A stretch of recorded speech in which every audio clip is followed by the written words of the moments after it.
সত্যের প্রচার কেমন হয়? চারিদিকে ধর্ম, নানান ধর্ম প্রণালী রয়েছে, কিন্তু সত্য, পূর্ণভাবে সত্য কোনো ধর্মে তেমনভাবে নেই। কেন নেই?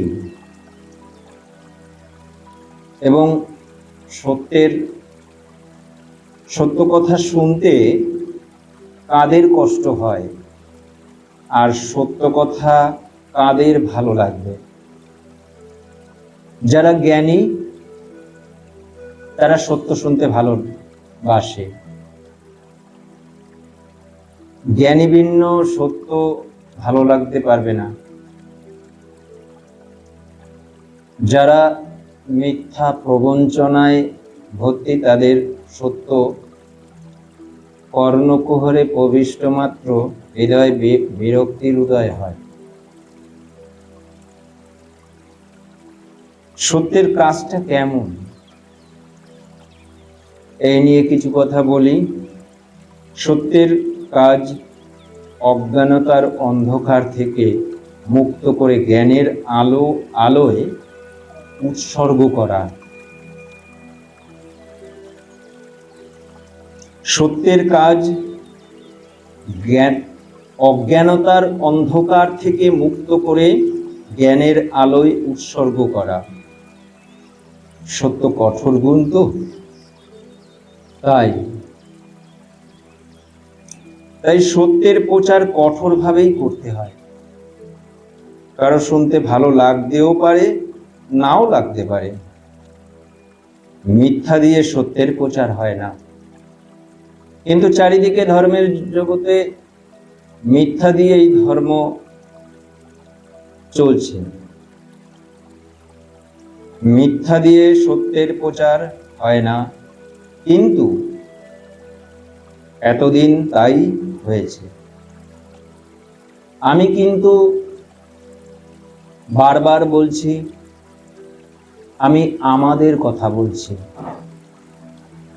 আমি কিন্তু অন্যান্য ধর্ম প্রণালী যারা এবং অন্যান্য ধর্ম পালন করছে তারা তাদের মতন করুক, কিন্তু যারা নিজেদের বলে আমরা সত্য পালন করি, সত্য ধারণ করি, সত্য অবলম্বন করি, আমি তাদের কথা বলছি। যারা সত্যকে অবলম্বন করে আছে, সত্যকে ধারণ করে আছে, তারা নিজেদের মনে করে আমি সত্যপ্রিয়, আমি সত্যকে ভালোবাসি, তাই তো?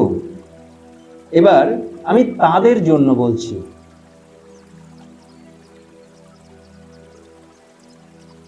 গুরুদেব কঠোরভাবে সত্যের প্রচার করে গেছেন। কেমন ভাবে করে গেছে আমি পরপর বলবো। সত্যের প্রচার কঠোরভাবে তিনি করে গেছেন। কঠোর সত্য বহু গানের মাধ্যমে লিখে গেছেন।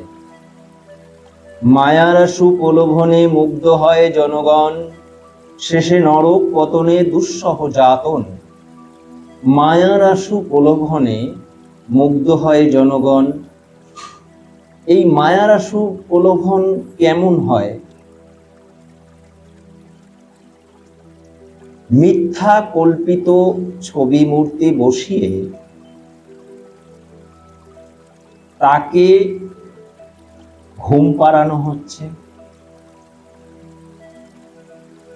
তাকে পরিচর্যা করানো হচ্ছে। সেটা দেখে আর একজন, মানে যে পরিচর্যা করছে, চোখের জলে ভাসিয়ে দিয়ে, বক্ষ প্লাবিত করে দিয়ে ওই সেবা করছে। এগুলো দেখে আর একজন মুগ্ধ হচ্ছে। কেউ কেউ চোখের জলে ভাসিয়ে দিয়ে মা খা, ওই মিথ্যা মূর্তিকে মা খা, আর সেইটা দেখে জনগণ মুগ্ধ হচ্ছে। সেটা দেখে জনগণ মুগ্ধ হচ্ছে। এই মুগ্ধ হওয়ার জন্য পাপে যে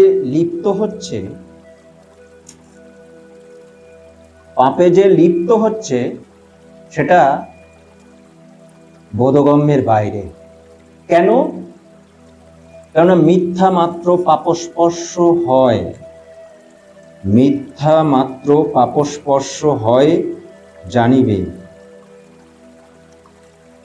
তাহলে মিথ্যা মাত্র পাপস্পর্শ যখন হয়, তাহলে ওই যে বলছে মায়ারা সুপ্রলোভনে মুগ্ধ হয়ে জনগণ শেষে নরক পতনে দুঃসহ যাতন, কেননা সত্যকে অবলম্বন করতে পারছে না। তো কল্পিত ছবি মূর্তি অর্থাৎ মিথ্যা, আর মিথ্যা মাত্রই পাপস্পর্শ হয়, সুতরাং পাপী দিগদের নরকের অবস্থান। এই সত্য মনে রাখতে হবে যে ওই ছবি, ওই সব ছবি মূর্তি ক্যামেরায় তোলা না। ক্যামেরা সত্য,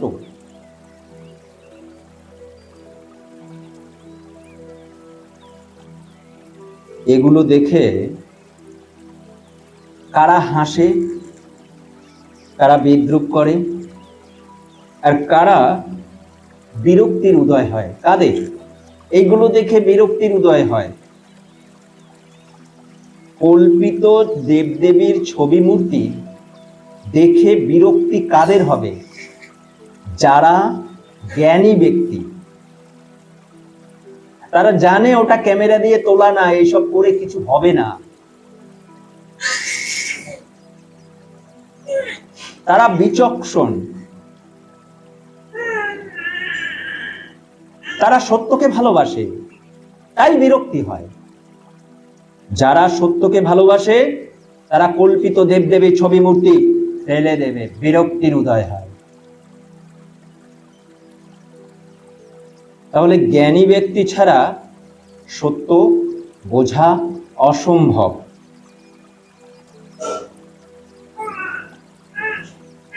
এগুলো দেখে কি মনে হয়? আমরা যেন মূর্খের রাজ্যে বসবাস করছি। ওটাকে ধর্ম বলছে। মিথ্যা যদি ধর্ম হয় তাহলে তারা নরকে আছে। সুতরাং তারা নরকে আছে, এই সত্য মনে রাখতে হবে যে ওই ছবি মূর্তি ক্যামেরায় দিয়ে তোলার না। এগুলো দেখে মনে হয় আমরা মূর্খের রাজ্যে বসবাস করছি। গুরুদেব ইহলোক ত্যাগ করবার পর থেকে মানুষকে অন্ধকারে রেখে সত্য ধর্মে প্রবেশ করানো হয়েছে। এই কথাটা একটু বলা দরকার। গুরুদেব যখন চলে যায় ইহলোক ত্যাগ করে, কিন্তু তার আগে তিনি কি করেছেন? তিনি এই কথাগুলো লিখেছেন, মায়ার সুপ্রলোভনে মুগ্ধ হয় জনগণ শেষে নরক পতনে দুঃসহ যাতন। পিতামাতা জ্যান্ত দেবতা, তাকে পুজো করো, কল্পিত ছবি মূর্তি ফেলে দাও। তারপর আর একটা জায়গায় বলছে দেবদেবীকে পূজা করতে পারো, করবে তা না, যদি তুমি করতে চাও তাহলে ওই দেব বা ওই দেবীকে, দেবীর প্রকৃত মন্ত্র উচ্চারণ দ্বারা, এবং ওই দেব বা দেবী যদি ওই মূর্তিতে আসতে পারে তাহলে ওই মূর্তিতে আসতে পারে, তারপরেও বলছে তাহলে পূজা হবে, কিন্তু ওটা অধম কল্প। যদি ওই মূর্তিতে আসেও অধম কল্প বলা হচ্ছে, উত্তম কল্প না। এত কঠোর সত্য বলে গেছে। চারিদিকে ধর্ম প্রচার হচ্ছে, ধর্ম ওই জন্য বলছে মায়ার সুপ্রলোভনে মুগ্ধ হয় জনগণ, শেষে নরক পতনে দুঃসহ যাতন। এই সত্য আজকে তুমি মানো বা নাই মানো, কালকে তোমাকে মানতে হবে। কেননা গ্যালিলিও একা হয়ে গেছিল, সারা পৃথিবী এক জায়গায় তিনি একা হয়ে গেছিল, কিন্তু পরে সারা পৃথিবী তাকে নমস্কার করতে বাধ্য হলো। তার কথা সত্য, অবিনশ্বর। আজকে সত্য হচ্ছে শান্ত। সত্য নিজে কঠোর গুণ, কিন্তু শান্ত। এই শান্ততার জন্য, এই নির্মল শান্ত এর ভাব আছে, এই জন্য প্রবেশ করে খুব ধীরে ধীরে।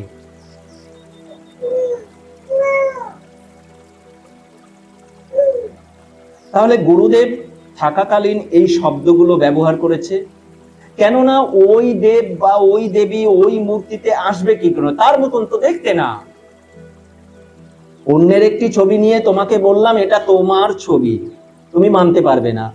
তাহলে ওই দেব বা দেবী যে সত্যকে অবলম্বন করে দেবত্ব অর্জন করেছে, সেই দেবদেবী কি করে ওই মিথ্যা মূর্তির ভিতরে আসে? তাই তো গুরুদেব বলেছে ওটা অধম কল্প, ওটা উত্তম কল্প না। এই সৌভাগ্য আমাদের হয়েছে এত সুন্দরভাবে বলার জন্য। গুরুকে অসংখ্য ধন্যবাদ, সত্যের সাধককে অসংখ্য ধন্যবাদ। তিনি আমাদের এই অন্ধকার চোখ, এই অন্ধকার জগতে আলো দেওয়ার জন্য, সত্যের আলো দেওয়ার জন্য গুরুদেব অক্লান্ত পরিশ্রম করেছে। কিন্তু হায়, এখনো তার পরবর্তীতে গুরুদেব চলে যাওয়ার পর এই অরাজকতা শুরু হয়। কারণ যারা গুরুদেব মহাত্মা নিবারণকে বলছে তুমি যাদের নিয়ে আসো তাদের পাপ বোধ নেই। পাপ বোধ কাদের থাকে? যারা কল্পিত দেবদেবী ছবি মূর্তি নিয়ে পূজা করে আসছে, তাদের পাপ বোধ কি করে হয়? মিথ্যা সত্য যারা জানে না, তাদের পাপ বোধ কি করে হবে? এবার তারা এসে বসে আছে, তো তারা ভিড় করে বসে আছে, ওই যে তাদের নিয়ে এসছে, কি করা যাবে? গুরুদেব দিন না, দিন না, একটু দিন। ওরা যাবে কোথায়? ওরা তো অজ্ঞান, ওরা তো বোঝে না, আপনি ওদের একটু দয়া করুন। এবার তারা এসে ভিড় করেছে এই সত্যের আলোতে। এইবার মিথ্যা ঢুকে গিয়ে সত্যকে দেখতে পাচ্ছে, সব ভুল ভুল ব্যাখ্যা করছে। এই ব্যাখ্যার জন্য, ভুল ব্যাখ্যার জন্য, কেননা তারা মিথ্যায় পরিপূর্ণ, তো তারা ওই সত্যকে গুরুদেব মানে ওইগুলো অধম কল্পটা করছে না। তারা বলছে গুরুদেব তো পুজো করতে বলেছে, কল্পনা মাত্র মিথ্যা, মিথ্যা মাত্র পাপস্পর্শ হয়, এই কথাটা পড়েনি। এই হচ্ছে বিষয়। তারা নতুন করে একটা রূপ প্রদান করে তারপরে শুরু হলো গুরুদেবের সমস্ত তথ্য বিকৃতি করা। এইবার বলি আরো কেমন মিথ্যাচার হয়েছে। গুরুদেব যখন ছিলেন সশরীরে, তখন উপাসনা করতেন সামনে কি রেখে? কিচ্ছু না, কিচ্ছু না। তিনি কি এভাবে বসেছেন আর তার দিকে মুখ করে সবাই বসে উপাসনা করেছে? পরমপিতার উপাসনা। না, পরমপিতা নিরাকার। সত্য ধর্মের প্রথম সূত্র, সাকার উপাসনা নাই। তাহলে সাকার কোনো জিনিস সামনে রেখে উপাসনা করা যায়? যায় না। আরেকটি কথা বলি, গুরু পূজা সূক্ষ্মই প্রধান। এদিকে গুরুদেব কিন্তু স্থূল, গুরুদেব স্থূল।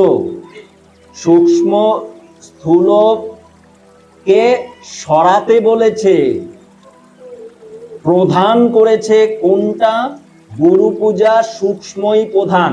আজকে সকালবেলা যে গুরু পূজা হলো সেটা কিন্তু এখানে কিন্তু মূর্তিও আছে, ছবিও আছে, কিন্তু সেগুলোকে না রেখে সূক্ষ্মভাবে গুরু পুজো হয়েছে, সেখানে কোনো কিচ্ছু নেই। সূক্ষ্ম গুরু পুজো কোনো কিছু রাখা যাবে না।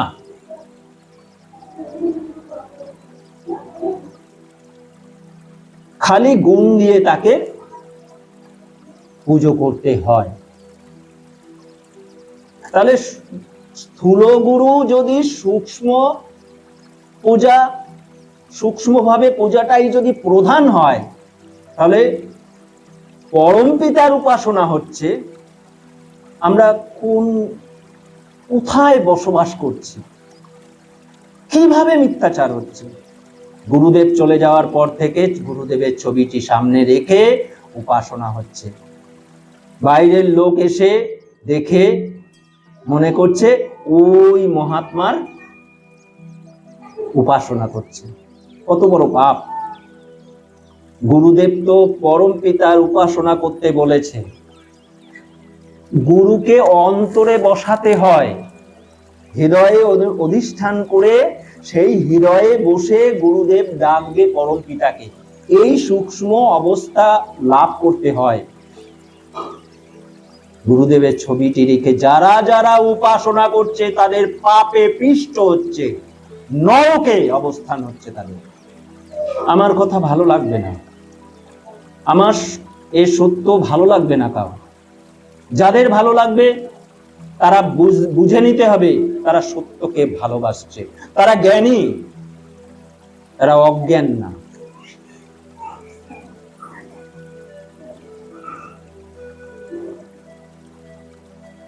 তাহলে আবার গুরুদেবের প্রতিটি লাইন যদি আমার অক্ষরে অক্ষরে পালন করতে হয়, তাহলে আমাকে কি করা উচিত? গুরু বাক্য লঙ্ঘনই পাপ। যদি তাই হয় তাহলে এতদিন পাপ হয়ে গেছে। পাপ মানে নরক। উপাসনা করছে তাতে পাপ হচ্ছে। আমি সবাইকে অনুরোধ করছি, যদি কিছু রাখার ইচ্ছেই হয় তাহলে একটু প্রণব রেখে উপাসনা করো। গুরুদেবের ছবিটি রেখো না, গুরুদেবকে অন্তরে রেখে সূক্ষ্মভাবে। কেননা আমরা পরমপিতা তিনি নিরাকার, তাহলে নিরাকার ভাবে সূক্ষ্মভাবে গুরুদেবকে স্মরণ করে আহ্বান করে পরমপিতার উপাসনা, নিরাকার রূপে পরমপিতার উপাসনা করতে হবে। এটা হচ্ছে সঠিক পদ্ধতি। তারপরে তো আরো কত কথা বলবো। উপাসনা প্রণালীকে বিকৃত করা হয়েছে, তার মূল বিষয়টা হচ্ছে গুরুদেবের বাক্য বিকৃতি করবার জন্য আজকে এই পরিণতি হয়েছে। সত্য ধর্মের সঠিকভাবে সত্য ধর্ম প্রচার হয়নি, তাই সংখ্যা এখানে কম, এটা সত্য।